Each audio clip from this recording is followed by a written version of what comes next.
एक समय था जब छत्तीसगढ़ का बस्तर, झारखंड के जंगल और आंध्र प्रदेश के सीमावर्ती इलाके लाल आतंक के पर्याय माने जाते थे। लेकिन आज कहानी पूरी तरीके से बदल चुकी है। प्रधानमंत्री नरेंद्र मोदी का संकल्प, गृह मंत्री अमित शाह की रणनीति की वजह से देश नक्सल मुक्त की तरफ बहुत तेजी से आगे बढ़ रहा है। दरअसल गृह मंत्री अमित शाह ने अगले साल के मार्च तक नक्सल मुक्त भारत के लक्ष्य की घोषणा की थी और अब देश नक्सलवाद के अंतिम अध्याय का गवाह बन रहा है। और किस तरीके से नक्सलवाद का खात्मा किया गया वो आपको बताते हैं। नक्सली ऑपरेशन में लगे सुरक्षा बलों के जवानों को बड़ी कामयाबी हाथ लगी है और आप देखिए किस तरीके से जो टॉप नक्सली कमांडर था हिडमा, इसको ढेर कर दिया गया। इसने तमाम बड़े नक्सली वारदात को अंजाम दिए थे, आज इसको ढेर कर दिया गया। एक बड़ी कामयाबी हाथ लगी है सुरक्षा बलों के। आपको बता दें कि हिडमा पर सैकड़ों जवानों की हत्या का आरोप। देश के कई राज्यों में पुलिस इस कुख्यात नक्सली की तलाश कर रही थी। पुलिस ने उसकी पत्नी समेत 6 नक्सलियों को ढेर कर दिया है। और बस्तर के आईजी पी सुंदरराज को सुनाते हैं उन्होंने क्या कुछ कहा। आज दिनांक 18 नवंबर को छत्तीसगढ़ एवं आंध्र प्रदेश के सीमावर्ती ESR डिस्ट्रिक्ट में आंध्र प्रदेश सुरक्षा बल एवं माओवादियों के बीच में मुठभेड़ हुई। मुठभेड़ के उपरांत 6 माओवादियों के डेड बॉडी सुरक्षा बल द्वारा बरामद की गई। उनमें से ऐसा एक नाम है माओवादियों का central committee member Madvi Hidma, जो पूर्व में PLG बटालियन नंबर 1 का कमांडर भी रहा और आतंक का एक चेहरा के रूप में इसका पहचान है। उनका डेड बॉडी भी आज की मुठभेड़ में रिकवर की गई। साथ साथ जो माडवी हिडमा की पत्नी राजे एवं अन्य 4 कैडर्स, कुल 6 माओवादियों का डेड बॉडी और काफ़ी बड़ी संख्या में AK-47 और अन्य आर्म्स एम्युनिशन भी मुठभेड़ स्थल से बरामद की गई। माडवी हिडमा का इस मुठभेड़ में मारा जाना सुरक्षा बलों के लिए काफ़ी एक निर्णायक बढ़त है। अब ये कितनी बड़ी कामयाबी थी आप इस बात से समझ सकते हैं कि देश के सबसे खतरनाक नक्सल कमांडर में से एक हिडमा शामिल था। उसे छत्तीसगढ़ आंध्र प्रदेश बॉर्डर पर मेरठ मिल्ली जंगल में मंगलवार सुबह एनकाउंटर में ढेर कर दिया गया।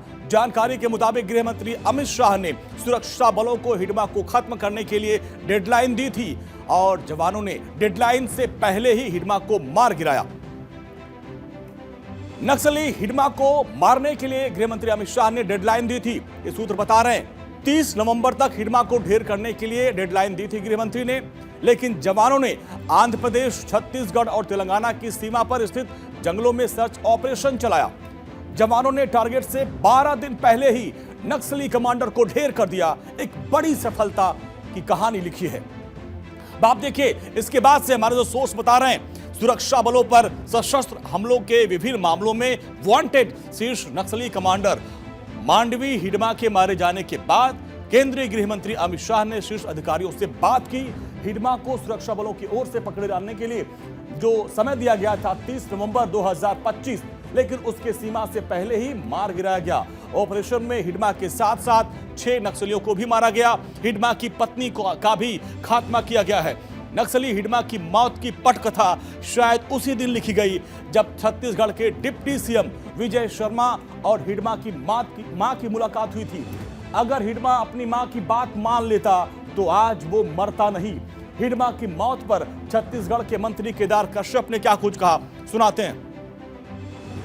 ये बहुत ही आज का विषय है कि हमारे पुलिस के और जो फोर्स है वो लगातार अपने उद्देश्य के दिशा आगे बढ़ रहा है और 31 मार्च 2026 तक पूरा छत्तीसगढ़, पूरा देश नक्सलवाद से मुक्ति की ओर उसका जो संकल्प है उस संकल्प को पूरा करता हुआ दिख रहा है। माधवी हिडमा की उम्र करीब 44 साल थी। पिछले 2 दशक से सुरक्षा बलों के लिए वो एक बड़ी चुनौती बना हुआ था। वो न सिर्फ PLGA यानी पीपुल्स लिबरेशन गुरिल्ला आर्मी की बटालियन नंबर 1 का प्रमुख था, बल्कि CPI का भी वो केंद्रीय समिति का सबसे कम उम्र का सदस्य था। CPI माओवादी का ये सबसे कम उम्र का सदस्य था। उसकी रणनीतिक सोच, जंगलों में गुरिल्ला युद्ध की उसकी काबिलियत और संगठन की क्षमता उसको एक खूंखार नक्सली बनाती है और सबसे प्रमुख संगठन के चेहरों में उसको जगह देती है और जिसकी वजह से उसके ऊपर बड़ा इनाम सरकार की तरफ से रखा गया था और ये प्रभावशाली चेहरा था। बस्तर के जंगलों में फैले नक्सली नेटवर्क का सबसे खतरनाक नक्सली हिडमा सालों से सुरक्षा बलों के लिए चुनौती था और उसके खात्मा का इसीलिए लक्ष्य गृह मंत्री अमित शाह ने दिया था। और ऐसा क्यों कह रहे हैं, तो उसके कुछ कारनामों के बारे में भी आपको जानना चाहिए। उसने क्या बड़े बड़े कारनामे किए, अब वो लाइए जरा कि किस तरीके से कितनी बड़ी कामयाबी इसको ढेर करने के बाद। 6 अप्रैल 2010 दंतेवाड़ा के ताड़मेटला हमले का मुख्य साजिशकर्ता यही था। इसके अलावा हमले में सीआरपीएफ के 76 जवान हमारे शहीद हुए थे, उसका मास्टरमाइंड यही हिडमा था। 25 मई 2013 को दरभा घाटी नरसंहार का मुख्य साजिशकर्ता यही था, जिसको आज ढेर किया गया। इसके अलावा नरसंहार में कांग्रेस के वरिष्ठ नेताओं समेत करीब 27 लोग मारे गए थे। 25 मई की घटना कोई नहीं भूल सकता।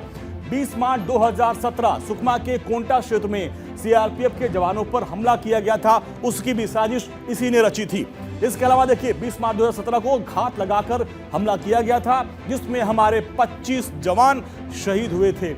इसके अलावा 2021 की वो घटना आपको याद होगी, सुकमा बीजापुर क्षेत्र में सुरक्षा बलों पर हमला किया गया था और आप देखिए उसमें भी इसका हाथ था। हमले में सीआरपीएफ के 22 जवान शहीद हुए थे। तो ये है इसके कारनामे और आपने देखा किस तरीके से ये कितना खतरनाक था और इसको मिलिट्री ब्रेन कहा जाता था।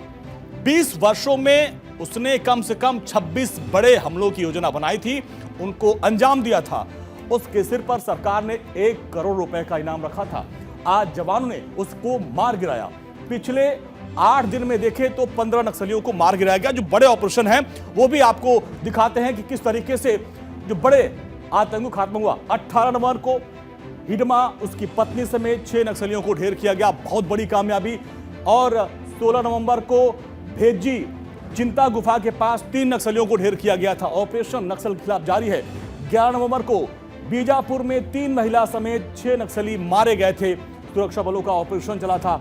इसके अलावा आप देखिए किस तरीके से लगातार ऑपरेशन चल रहा है और नक्सलवाद के खात्मे की जो तारीख गृह मंत्री अमित शाह ने फिक्स की है, उसके बाद से लगातार नक्सलियों का सफाया किया जा रहा है। आए दिन या तो नक्सली मारे जा रहे हैं या फिर वो सरेंडर कर रहे हैं। अब इसमें जो कुछ बड़े नाम हैं जरा उनके बारे में भी जान ले। लाइए जरा, इस साल जो टॉप जो नक्सली ढेर हुए उनके बारे में जानिए। बसवा राजू पोलित ब्यूरो का मेंबर था, 1.5 करोड़ रुपए का इनाम इसके ऊपर रखा, बहुत ही खूंखार था।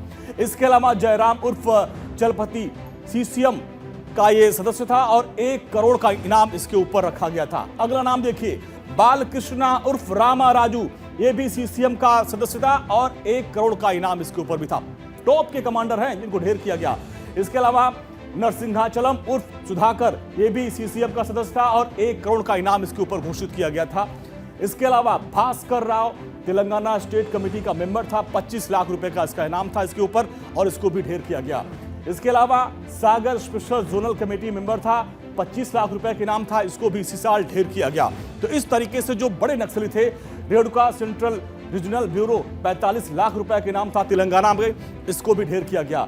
नीति उर्फ निर्मला DKSZC की मेंबर थी और 25 लाख रुपए का इनाम था छत्तीसगढ़ की और इसको ढेर किया गया। इसके अलावा एक और खूंखार नक्सली रूपेश DKSZC, इसके ऊपर भी 25 लाख रुपए का इनाम था महाराष्ट्र का और इसको भी ढेर किया गया। इसी साल इनको ढेर किया गया, जितने भी नाम मैं बता रहा हूं। दसरू DKSZC, इसके ऊपर भी 25 लाख रुपए का इनाम था, ओडिशा का था। तो ये वो बड़े नक्सली हैं। रणधीर DKSZC, इसके ऊपर भी 25 लाख रुपए का इनाम था, तेलंगाना का रहने वाला था और इसको ढेर किया गया। जोगन्ना देखिए, इसके ऊपर भी 25 लाख का इनाम था और इसको भी इसी साल ढेर किया गया। ये बड़े वो नक्सली कमांडर थे जिनको इस साल ढेर किया गया। और देखिए एक और नाम, कोडामी जगदीश उर्फ बुदरा, इसके ऊपर भी 25 लाख रुपए का इनाम था, DKSZCM का भी था, इसको ढेर किया गया। अब एक और जो महत्वपूर्ण बात है, बहुत बड़ी संख्या में लोगों ने, नक्सलियों ने आत्मसमर्पण किया, उनके बारे में भी आप जानिए। बिगेस्ट सरेंडर दिस ईयर में आप जानिए, 17 अक्टूबर को सेंट्रल कमेटी के टीवी राव रूपेश ने आत्मसमर्पण किया। अगला लाइए नाम, 15 अक्टूबर को मल्लुजुला वी राव उर्फ भूपति ने आत्मसमर्पण किया। 15 जुलाई को अतराम लक्षणा और अतराम अरुणा, इन्होंने आत्मसमर्पण किया। 2 जनवरी को विमला सिधम ने आत्मसमर्पण किया। तो जो सरकार की नीति है उसको बता रहे हैं आपको। अच्छा, साल दर साल जो नक्सलियों ने आत्मसमर्पण की दर है उसको भी आप जान लीजिए कि किस तरीके से ये दर हर साल बढ़ी है और सरकार की ये बहुत बड़ी कामयाबी है। अब आप देखिए 2019 में 440 नक्सलियों ने आत्मसमर्पण किया। अब ये आंकड़ा बढ़ता है 2020 में 475 पहुंचता है, 2021 में आंकड़ा बढ़कर देखिए 736 हो जाता है और 2023 में 1045, 2024 में 881 और 2025 में अक्टूबर तक के 1225 नक्सलियों ने आत्मसमर्पण किया है। तो ये एक बहुत बड़ी कामयाबी है और जिस तरीके से सरकार पुनर्वास नीति चला रही है और तमाम योजनाएं चला रही है उसका असर भी पड़ रहा है। अब आप देखिए डॉक्टर मनमोहन सिंह की जो सरकार थी विदाई के वक्त 2014 में, उस वक्त नक्सलवाद काफी अधिक था पूरे देश में। नक्सलवाद से सबसे ज्यादा ग्रस्त जिलों की संख्या 100 थी, उससे अधिक मानी जाती है। 2014 में ऐसे जिलों की संख्या 126 थी, जो अब आज की डेट में 2025 में घटकर महज 18 जिलों में रह गई है। यानी सिर्फ 6 जिले ही अति प्रभावित है नक्सलवाद से। जरा उनके बारे में भी आपको विस्तार से जानना चाहिए। देखिए कौन कौन से अति प्रभावित नक्सल के जिले हैं छत्तीसगढ़ में। बीजापुर, कांकेर, नारायणपुर, सुकमा, ये वो जिले हैं जो प्रभावित हैं। झारखंड की बात कर लें तो पश्चिमी सिंहभूम, पहले झारखंड का पूरा वो जंगल वाला इलाका था, सब इसके ग्रसित थे। महाराष्ट्र का गढ़चिरौली, ये है अति प्रभावित नक्सल जिला है। तो अब देखिए कि किस तरीके से जब से केंद्र में मोदी की सरकार आई है, देश में नक्सली हिंसा की घटनाएं और उसके भौगोलिक प्रसार में ऐतिहासिक और अभूतपूर्व गिरावट दर्ज किया गया है। गृह मंत्री अमित शाह की जीरो टॉलरेंस की जो नीति है, सुरक्षा विकास के साथ खुफिया समन्वय पर आधारित बहुआयामी जो रणनीति है, उसने लाल आतंक की कमर को तोड़ दिया।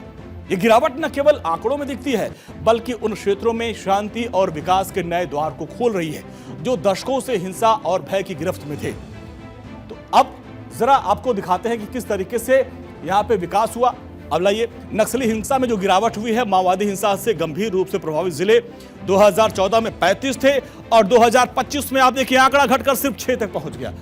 तो अब आप समझ सकते हैं कि किस तरीके से नक्सलवाद पे काम किया जा रहा है, ऑपरेशन नक्सलवाद सक्सेस हो रहा है। आप ये गिरावट देख के समझ सकते हैं। 2014 में 126 और 2025 में घटकर जो जिले हैं 18 तक हो गए हैं।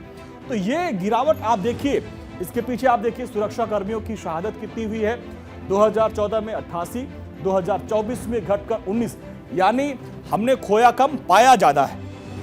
तो ये जिस तरीके से नक्सलवाद के खिलाफ ऑपरेशन चला, उसका पूरा लबोलुआब आपने देखा। जिस आक्रामक और प्लानिंग के तरीके से सुरक्षा बल नक्सलवाद की गढ़ में घुसकर प्रहार कर रहे थे, जिस तेजी से नक्सली घटनाओं का ग्राफ नीचे आया, वो साफ साफ इशारा कर रहा है कि अमित शाह की तरफ से फिक्स डेडलाइन से पहले ही देश नक्सल से मुक्त हो जाएगा। ये ऐतिहासिक उपलब्धि केवल सुरक्षा बलों की बहादुरी का परिणाम नहीं है, बल्कि प्रधानमंत्री नरेंद्र मोदी के दृढ़ राजनीतिक संकल्प और गृह मंत्री अमित शाह की समाधान केंद्रित निर्णायक रणनीति का प्रत्यक्ष प्रमाण है। और इन दोनों नेताओं के मजबूत नेतृत्व में भारत बहुत जल्द एक ऐसा राष्ट्र बनने की तरफ अग्रसर है जहां विकास और शांति की धारा निर्बाध रूप से बहेगी और लाल आतंक सिर्फ इतिहास के पन्नों में दर्ज एक बीता हुआ अध्याय बनके रह जाएगा।